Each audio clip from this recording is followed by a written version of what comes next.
gudoomiyaha waxbarashada iyo tacliinta sare gobolka Sanaag Axmed Shire Bandhaye oo waraysi gaar ah Somali Cable TV ku siiyay xafiiskiisa magaalada Ceerigaba ayaa ugu horreyn wuxuu ka hadlay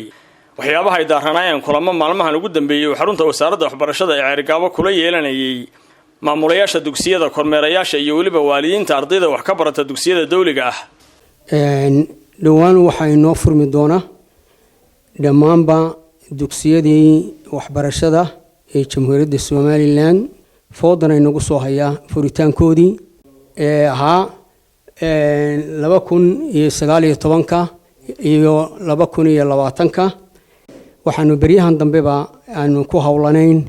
sidii aanu arinta uga wada howlgali lahayn kana arinsan lahayn sidii uu furitaankaas noogu noqon lahaa mid dhaxalgala oo midho dhala oo guul lagu gaadho isla markaana waxa weeye waxaanu shirar gooni aanu lahayn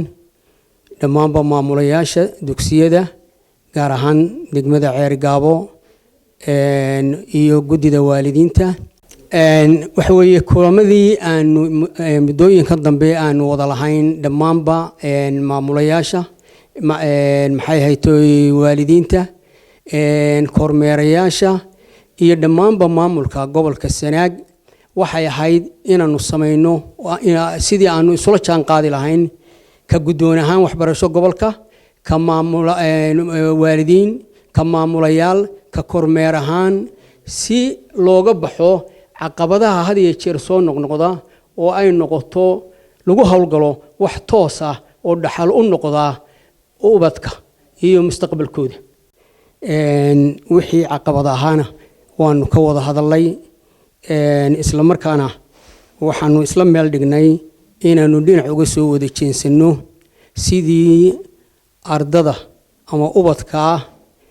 tayintooda aqooneed iyo maskaxaaneed iyo dhaqan ahaaneed iyo bulsho ahaaneedba aad iyo aad ayaanu uga wada hadalay go'aanana waanu wada qaadanay gudoomiyaha waxbarashada iyo tacliinta sare gobolka Sanaag Axmed Shire Bandhaye isagoo waalidiinta ardayda wax ka barata dugsiyada gobolka Sanaag u diray fariin iyo talo bixinta ku aadan waxbarashada ubadkoodana wuxuu yiri waxaan kaloo halkan u soo marinayaa waalidiintu inaanay ubadkooda aanay wada qalada marin oo wax weeye caruurta la bootiyo ee fasalaan lahayn la geeyo waxba uma tarayaan laakiin se waxa weeye way mahlagayaan ilmihii markay fadhiisayaan dugsi aanu kalaas aanu xaq u lahayn oo aanu jaranjaradii waxbarasho soo marin dhibaatada ilmahaasu waxay la mid tahay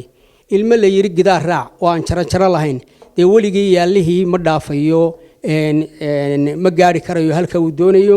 cuqdadna way ku beeraysaa nafsiyanna waxa weeye marka dambe isaga ayay dhibaato ku noqonaysaa waalidka waxaanu uga degaynaa ilmaha ay la boodboodsiyo inay ka waantoobaan isla markaana waxaanu u soo jeedinaynaa in dhammaanba waalidiintu ka hawlgasho ubadkooda oo ay xiriir gaar ah oo joogto ah la yeeshaan dugsiyada iyo maamulayaasha iyo gudoonka waxbarashadaba waxaan kaloo ku dardaarayaa in aanay waalidiintu ubadkooda ka leexin dariiqa tooska ah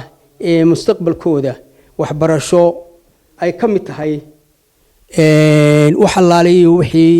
waxbarashadooda tooska ah ee iyo tayeynta inaanay ka leexan oo sahan wanaagsan ay u sameeyaan waalidiintu ubadkooda oo aanay sahan qaldan u sahamin ee ay ka sax ah u sahamiyaan oo ah in ay ardadooda